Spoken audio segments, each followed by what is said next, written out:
L'objectif du CREA est de développer la compréhension de l'acte artistique selon une perspective interdisciplinaire, en faisant converger les connaissances et les méthodologies des sciences humaines, des sciences sociales et des sciences exactes.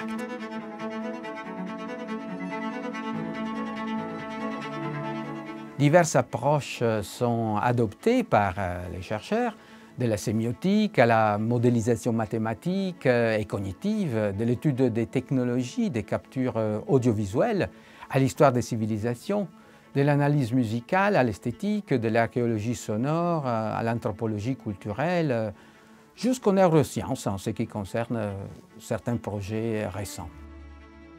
L'acte artistique, c'est la manière dont les compositeurs et les interprètes ont mis la musique en acte, c'est-à-dire dont un compositeur écrit la musique ou dont un interprète la rend sous une forme performative. Et ce qui est intéressant, dans ce qui me concerne en tout cas, c'est d'étudier sous un plan historique, c'est de voir qu'évidemment la mise en acte à la fois du compositeur et de l'interprète n'était pas la même au XIXe siècle ou au XVIIIe siècle, parce que les conditions de la performance musicale étaient différentes qu'elles ne le sont par exemple aujourd'hui au XXIe siècle.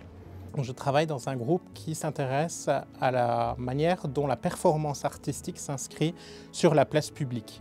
Un espace qui a des enjeux à la fois politiques, religieux, socio-économiques, etc. Et ce qui va nous préoccuper plus particulièrement, c'est la manière dont cet espace fonctionne comme un paysage sensoriel, notamment à la fois visuel et sonore.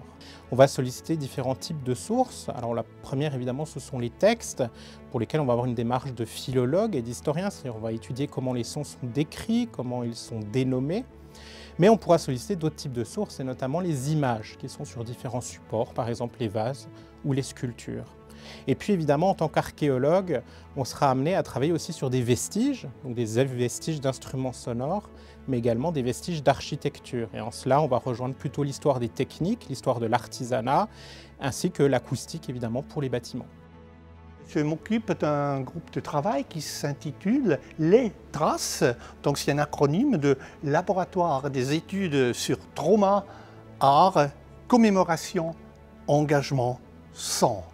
Donc vous voyez, c'est donc la question de la mémoire par rapport à la violence, la barbarie, les conflits, que ce soit la torture, que ce soit des régimes autoritaires. Et donc nous étudions comment les arts, donc les différentes expressions artistiques, pourront représenter cette violence et cette barbarie.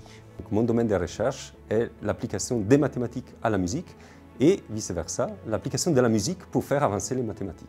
Alors en fait, le fait de modéliser l'acte musical via les mathématiques, ça permet à la fois de mieux comprendre, d'un point de vue analytique, le fonctionnement.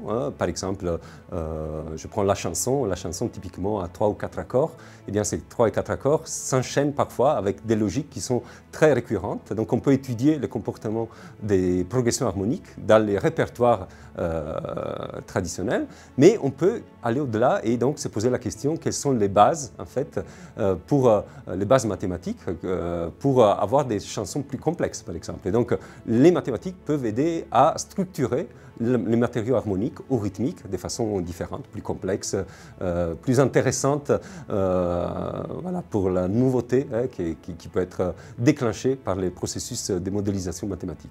On cherchait un moyen de fédérer nos recherches, c'est-à-dire de se réunir. Et la question des images, de la culture visuelle semblait revenir très régulièrement.